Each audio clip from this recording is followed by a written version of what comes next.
I'm a search and rescue officer for the U.S. Forest Service. I have some stories to tell. Part 2. By Search and Rescue Woods.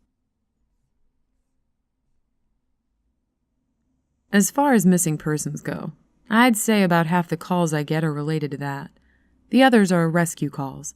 People who fall down cliffs and hurt themselves, get injured by fire. You wouldn't believe how often this happens, mostly drunk kids. Get bitten or stung by animals or insects. We're a tight team, and we have veterans who are excellent at finding signs of lost people. That's what makes these cases where we never find any trace of them so frustrating. One in particular was upsetting for all of us, because we did find a trace of them. But it just led to more questions than answers. An older man had been hiking alone on a well-established trail, but his wife called to say that he hadn't come home when he should have. Apparently, he had a history of seizures, and she was worried that he hadn't taken his medication and had suffered one out on the trail. Before you ask, I have no idea why he thought it was okay to go out alone, or why she didn't go with him. I don't ask that kind of thing because past a certain point, it really doesn't matter. Someone is missing, and it's my job to find them. We went out in a standard search formation, and it wasn't long before one of our vets found signs that a guy had gone off the trail. We grouped up and followed him, spreading out in a fan to make sure we were covering as much ground as possible. Suddenly, a call comes over the radio telling us to all head back to the vet's location, because this usually means the missing person is injured, and we need a full team to get them out safely. We meet back up, and the vet is just standing at the base of a tree with his hands on the sides of his head. I ask my buddy what's going on, and he points up into the branches of this tree. I almost couldn't believe what I was seeing, but there's a walking stick dangling from a branch at least 30 feet off the ground. The little strap thing on the handle has been looped around the branch, and it's just hanging there. There's no way the guy could have tossed it up that far, and we don't see any other signs that he's still in the area. We call up into the tree, but it's obvious no one's in it. We're all just sort of left scratching our heads. We keep searching for the guy, but we never find him. We even bring out our canines, but they lose his scent long before this tree.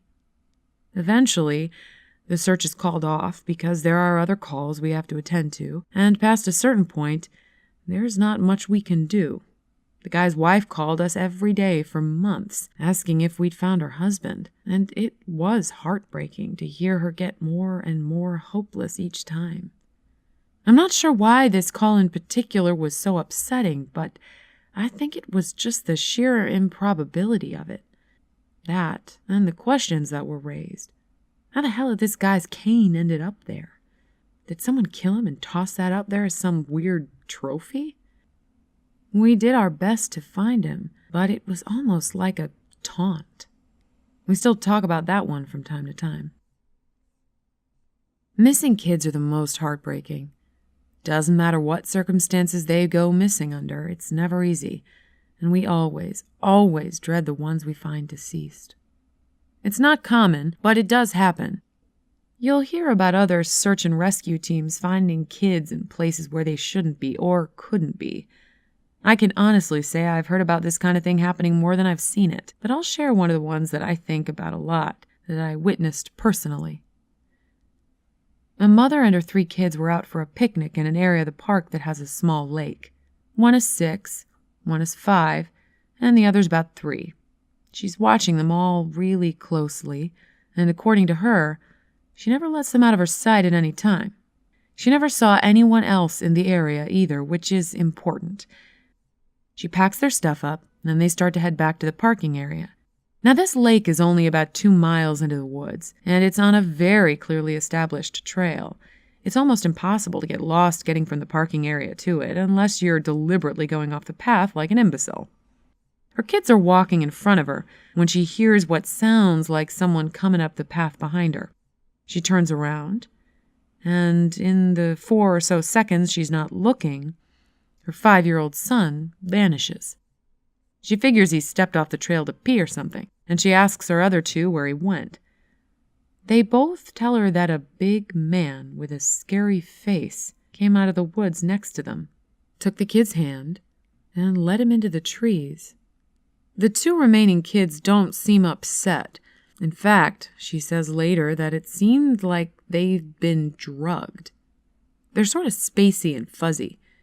So of course she freaks out, starts looking frantically in the area for her kid. She's screaming his name, and she says at one point she thinks she heard him answer her. Now, obviously, she can't go blindly running into the woods. She's got the other 2 kids. So she calls the police, and they send us out immediately. We respond, and we start the search for him. Over the course of this search, which spans miles, we never find a single trace of the kid. Canines can't pick up any scent. We don't find any clothing or broken bushes or literally anything that would signify a child being there. Of course, there's a suspicion about the mother for a while, but it's pretty clear that she's completely destroyed by the whole thing. We looked for this kid for weeks, with a lot of volunteer help. But eventually the search peters out, and we have to move on. The volunteers keep searching, though, and one day we get a call on the radio letting us know that a body has been found and needs to be recovered. They tell us the location, and none of us can believe it. We figure it has to be a different kid.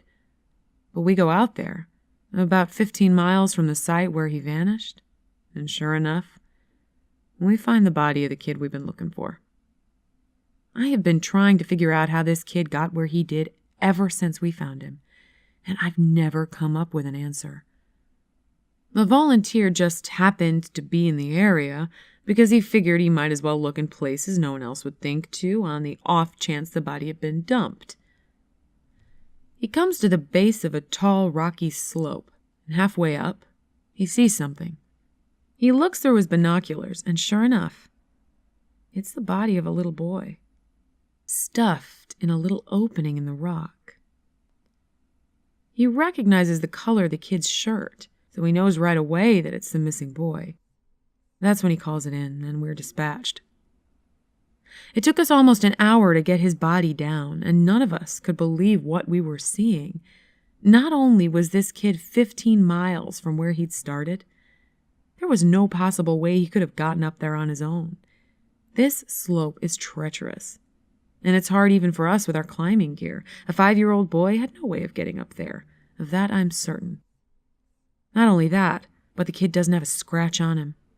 His shoes are gone, but his feet aren't damaged or dirty, so it wasn't as if an animal dragged him up there. And from what we can tell, he hasn't been dead that long. He'd been out there over a month by that point, and it looked like he'd only been dead for, at most, a day or 2. The whole thing was unbelievably strange, and was one of the most disconcerting calls I've ever been on. We found out later that the coroner determined the kid had died from exposure.